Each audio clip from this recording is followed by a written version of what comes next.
Animal mystery that has a lot of people scratching their heads and grossing them out. The body of this creature washed ashore along the East River. So what exactly is it? Eyewitness News reporter Kimberly Richardson spoke with the woman who first spotted it and joins us live from Lower East Side. Kimberly?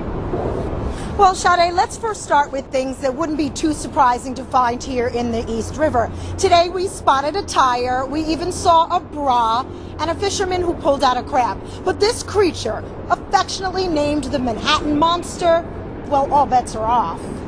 Well, it's pretty hideous. Is it real? It's real. What is it? One part gross, one part fascinating. Denise Ginsley showed me exactly where she spotted it. The mouth was, I saw those big teeth.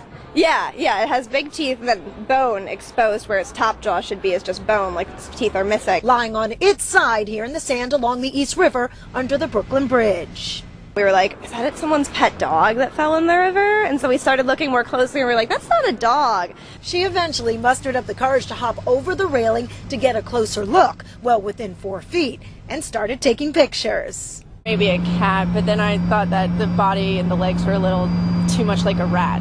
Appropriately named the Manhattan Monster, following in the footsteps of the Montauk Monster from 2008, which officials agreed was a raccoon, was the reason Denise photographed this furless creature. Like when you take two different flowers and you mutate it maybe, and you put them together, Yes. That's kind of what it looks like. Well, the Parks Department did come and remove it and tells me it is the carcass of a cooked pig.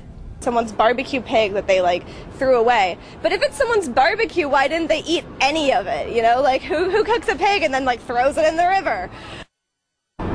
Good question. Denise was with her boyfriend at the time. He's the one that used a long stick, and turned the creature on its belly. Last check, Parks Department tells me, like its Long Island counterpart, they have gotten rid of the Manhattan Monster for now.